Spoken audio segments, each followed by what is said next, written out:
Je crois en effet qu'il y a un clivage en fait, politique très fort, très important, qui structure de plus en plus à la fois la vie politique de nos sociétés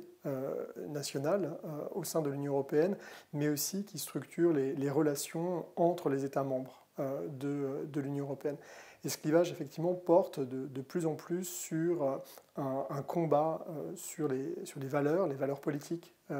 de l'Union européenne et plus largement sur les valeurs politiques de la démocratie libérale, qui sont au fondement de la démocratie libérale. On le voit notamment dans des pays comme la Hongrie, comme la Pologne, qui sont évidemment des pays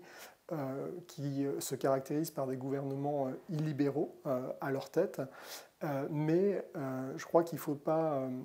réduire cet illibéralisme et cette évolution de nos démocraties libérales vers des régimes autoritaires et illibéraux à la seule Europe centrale et orientale. Clairement, et le cas français aujourd'hui, à la veille du second tour de l'élection présidentielle, montre que le risque de l'illibéralisme, que le risque d'une évolution de nos démocraties libérales vers d'autres types de régimes politiques et de mise en cause de l'état de droit caractérise aussi la vie politique de pays membres de l'Union européenne à l'ouest du continent.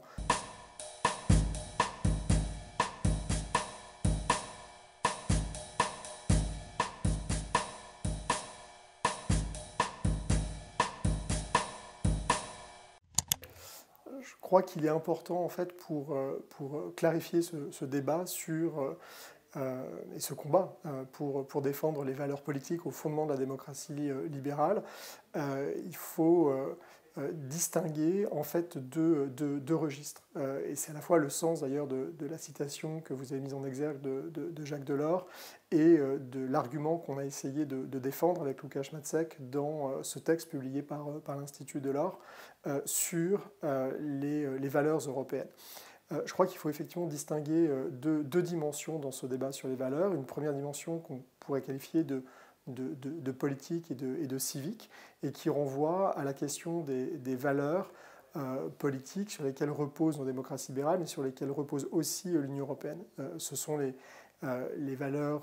relatives à l'état de droit, l'indépendance de la justice, la liberté d'expression et d'autres valeurs encore naturellement. Et puis d'un autre côté, un autre type de valeur qu'on pourrait qualifier davantage de culturelle ou de sociétale et qui renvoie à des débats, des controverses, des divergences fortes parfois dans nos sociétés sur des questions par exemple relatives à la bioéthique, sur des questions relatives à la conception de la famille, sur des questions relatives à l'asile et à l'immigration. Et je crois que le risque dans ce débat sur les valeurs européennes serait de confondre les deux dimensions, de confondre les deux registres.